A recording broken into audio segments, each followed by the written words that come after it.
bill is a message to the Chinese government that we have clarity in our thinking and our understanding of this issue of the freedom of Tibet. শুরু হয়ে গেছে সোজা চীনের সঙ্গে পাঙ্গা। ব্যাকফুটে সরতে পারে চীন। চীনের সামনে খাড়া করে দিল বড় সড় চ্যালেঞ্জ। বর্তমানে জিও পলিটিক্সের সবচেয়ে আলোচনার কেন্দ্র হয়ে উঠেছে তিব্বত। হঠাৎ করেই জানিয়ে সবাই আলোচনা শুরু করে দিয়েছে। ইউনাইটেড স্টেট অফ আমেরিকার মেম্বার অফ পার্লামেন্ট ধর্মশালাতে এসে শি জিনপিংকে এটা পর্যন্ত বলে দেয়, তোমার সময় শেষ।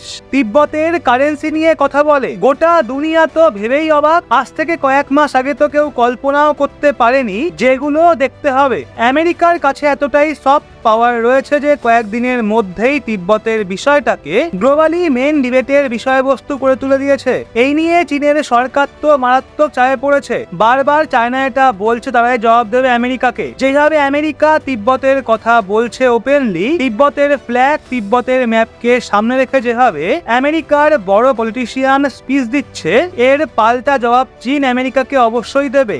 এখন জানি না কিভাবে দেবে, কিন্তু এখন চায়না হঠাৎ করেই প্রেসার ফিল করা শুরু করেছে। কয়েক দশক পর তিব্বতের ম্যাটারটা একদম সামনে চলে এসছে। এর রেসপন্সে চীনের সরকারি মিডিয়া, চীনের কিছু কেনা জিওপলিটিক্যাল অ্যানালিস্ট একজনের পেছনে পড়ে গেছে, আর তিনি হলেন দলাই লামা। তো চায়না এখন যে কোনো ভাবে তার যে ইমেজ রয়েছে, রেপুটেশন রয়েছে, সেটা খারাপ করার চেষ্টা করছে, অনেক উল্টো পাল্টা অভিযোগ তুলে। চীনের সরকার এটাও বলে দেয় তাদের হিসাবে দলাই লামা রিলিজিয়াস লিডার নন, উনি সেপারেটিস্ট, তিনি শুধু তিব্বতকে ভাঙতে চান। আরো অনেক খারাপ খারাপ কথা ওনাকে নিয়ে বলা হয়েছে। আর এর পাল্টা জবাবে ভারত সরকার গুরুত্বপূর্ণ একটা স্টেটমেন্ট পেশ করেছেন। ভারত সরকার সরাসরি এটা বলেছে, দলাই লামা ডিপলি রেসপেক্টেড ভারতে। শুধুমাত্র রেসপেক্টেডই নন, ভারতের জনতা, ভারতের সরকার সবাই দলাই লামাকে প্রচন্ড সম্মান করে। আর এর অনেক পুরনো ইতিহাস রয়েছে।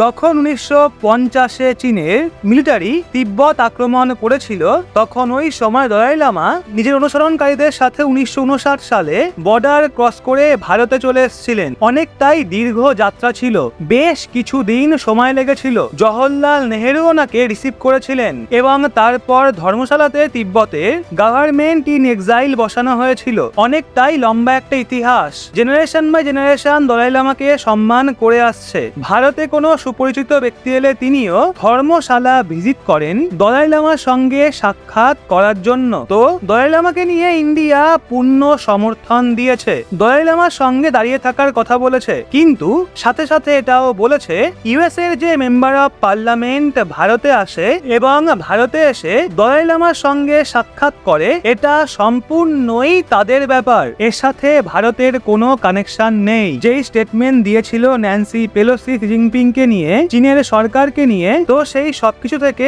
ভারত নিজেকে, আর এটা কিন্তু মারাত্মক একটা স্ট্র্যাটেজি, ভারত এখানে দলাই লামাকে সাপোর্ট করেও চীনকে একটা কারণও দেখাতে দিচ্ছে না ভারতের ওপর আঙুল তোলার। আমেরিকা যা করছে, ধর্মশালাতে গিয়ে আমেরিকার মেম্বার অফ পার্লামেন্টরা যেসব স্টেটমেন্ট দিচ্ছে, সেখানে ভারতও ইনভলভ রয়েছে। একদম ব্যালেন্স করে ভারত ম্যানেজ করছে এই পুরো সিচুয়েশনকে। যদি আপনার প্রশ্ন থাকে তাহলে এরপর কি হবে, আমেরিকার মেম্বার অফ পার্লামেন্ট এখানে আসে, ভারত এবার কি করবে? দলাই লামা আমেরিকার উদ্দেশ্যে বেরিয়ে পড়েছেন। আজ্ঞে হ্যাঁ, দলাই লামা দীর্ঘ একটা যাত্রায় গেছেন। প্রথমে তিনি ইউরোপে কিছুদিন থাকবেন ও তারপর তিনি সোজা যাবেন আমেরিকা। ওখানে ওনার নি ট্রিটমেন্ট হবে। ওনার হাঁটুতে একটু সমস্যা রয়েছে, সম্ভাবনা রয়েছে আমেরিকাতে বাইডেন বা অন্য কোনো বড় নেতা ওনার সঙ্গে দেখা করবে। এখন দেখা যাক ওখানে কি হয়। কিন্তু আমেরিকা ক্লিয়ারলি এই বিষয়টা পরিষ্কার করে দিয়েছে যে তিব্বতকে নিয়ে তারা যথেষ্ট সিরিয়াস। খুবই দ্রুত জো বাইডেন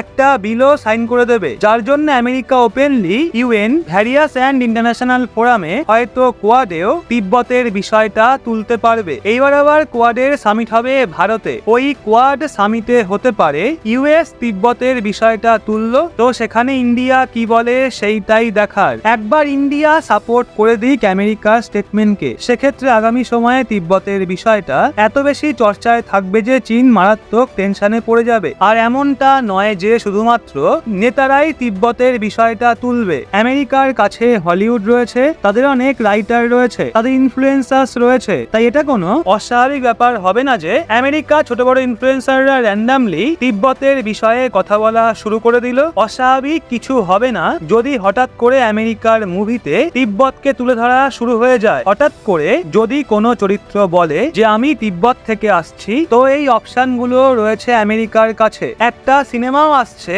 4 রিভার্স 6 রেঞ্জার্স নামে, শুধু টাইমিং গুলো দেখুন। এই যে মুভি রয়েছে 4 রিভার্স 6 রেঞ্জার্স, এটা ওই টিমকে নিয়ে রয়েছে যারা দলাই লামাকে এসকর্ট করেছিল তিব্বত থেকে ইন্ডিয়াতে। এটা তিব্বতের ভীষণই ফেমাস রেজিস্ট্যান্স গ্রুপ 4R6R। ওই মুভিতে তাদের যে কাহিনী ছিল যে কিভাবে তারা দলাই লামাকে প্রোটেক্ট করে, এই সব দেখানো হয়েছে। ইউটিউবের ট্রেলারও রয়েছে। এখন তো এগুলো সবে শুরু। আগামী কয়েক বছরে আমেরিকা গোটা দুনিয়াকে মনে করিয়ে দেবে যে তিব্বত কি ছিল, দলাই লামা কিভাবে তিব্বত থেকে ভারতে পালিয়ে আসলো, তিব্বতকে স্বাধীন করা এতটা গুরুত্বপূর্ণ কেন।